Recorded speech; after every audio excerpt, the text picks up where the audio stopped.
Hai, ada fikir nak buat kerja separuh masa? Boleh fikir untuk menjadi guru tuition, kerana guru tuition pun ada banyak duit yang boleh kita dapat, dan tidak perlu degree atau apa-apa untuk menjadi guru tuition. Mesti ada keinginan untuk mengajar, untuk menggalakkan para pelajar. Dan ini memberi peluang kepada murid-murid daripada college dan untuk guru-guru di sekolah. Dulu mereka kerja di sekolah, mereka nak fikir untuk buat kerja part time. Sekarang mereka boleh fikir tentang perkara ini. Untuk guru tuition di rumah yang lain, serta orang-orang yang bekerja di dalam syarikat-syarikat atau industri-industri yang tertentu, mereka boleh fikir tentang opportunity ini, satu peluang yang baik. Dan di dalam video ini saya akan menyatakan 4 poin yang kita perlu fikir apabila kita nak mengembangkan business tuition ini. Mari kita bermula.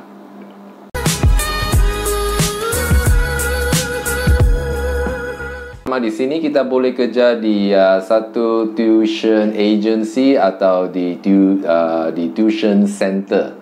Dan ada yang fikir bahawa apakah kelayakan yang diperlukan. Menurut satu artikel yang baik, iaitu theworkathomewife.com, di sini yang menyatakan bahawa boleh fikir untuk mengajar bahasa Inggeris atau English as a Second Language, ESL, satu course yang boleh ambil secara online atau mau pergi ke institusi itu untuk mendapat kelayakan pun boleh. Dan apabila kita dapat itu TESOL atau TEFL, ini adalah baik untuk kita. Dan di sini ada menyatakan bahawa ada syarikat yang perlu kita ada pengalaman mengajar, tetapi ini terpulang kepada syarikat atau tuition center yang tertentu. Ada yang perlu pengalaman, ada yang tidak perlu pengalaman. Jadi ini adalah satu cadangan yang kita boleh cuba.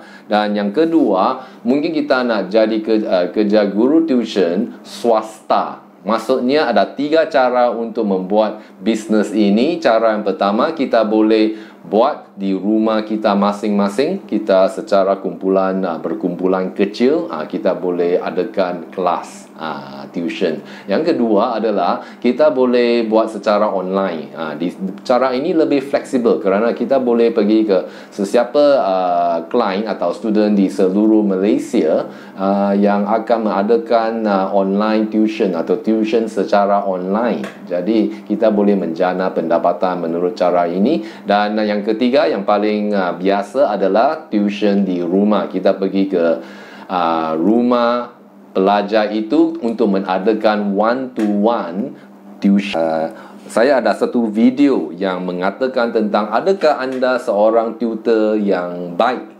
Jadi di dalam video ini ada menyatakan apakah sifat-sifat yang diperlukan untuk menjadi seorang pengajar. Jadi saya akan link di bawah description box itu. Dan di sini ada beberapa soalan daripada artikel yang saya gunakan dulu, iaitu theworkathomewife.com. Ya, tentang untuk memulakan business tuition ini, ada beberapa soalan yang boleh membantu kita untuk membuat keputusan. Yang pertama, tentang apakah subjek yang perlu diajar.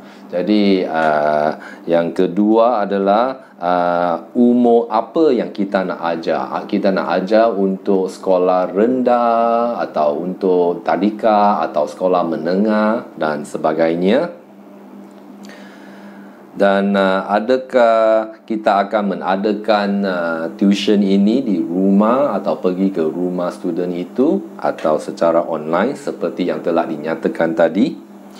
Apakah supply yang diperlukan seperti pensel, textbook, workbook, whiteboard, jadual, software untuk buat shadowing, online classroom software dan sebagainya. Apa yang kita nak gunakan? Bagaimana kita akan mencari pelanggan?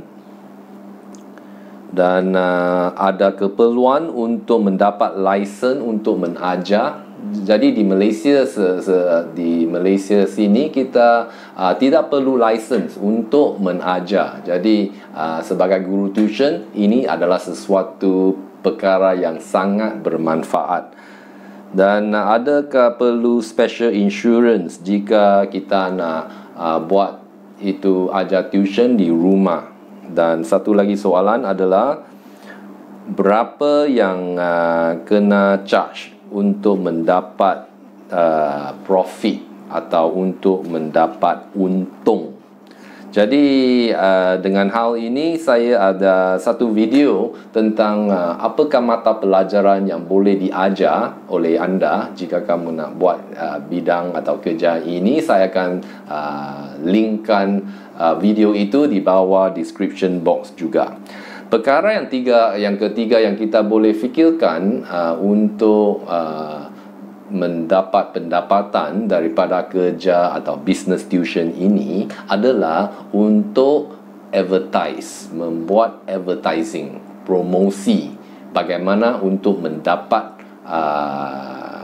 klien-klien kita. Jadi pertamanya kita boleh menggunakan boleh buat business card. Dan di dalam business card itu kita boleh memberi semua orang, keluarga, saudara mara kita, kawan-kawan kita sekalian untuk mencari klien yang pertama.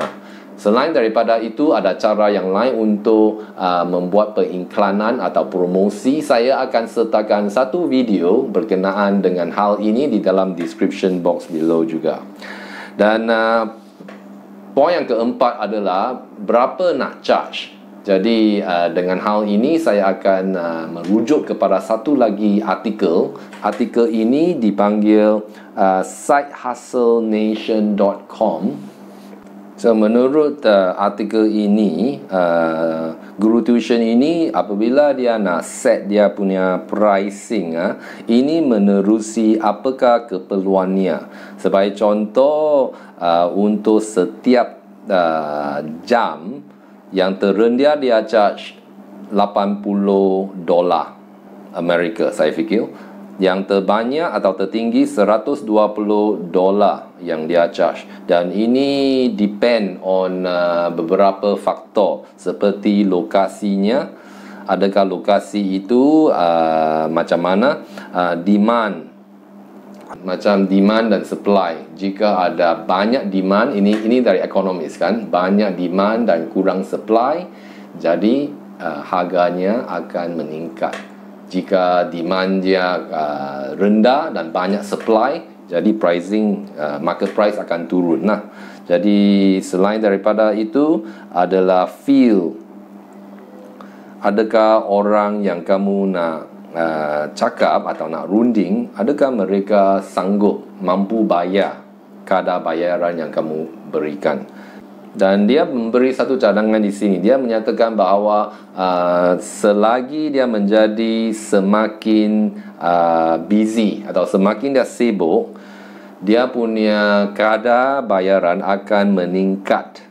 Dan ia menyatakan bahawa jika ada klien yang mau rate yang lebih rendah secara politely, dan dia cakap dengan cara yang baik bahawa ada orang lain yang sanggup bayar lebih untuk mata pelajaran yang dia nak ajar, dan bahawa masanya memang terhad.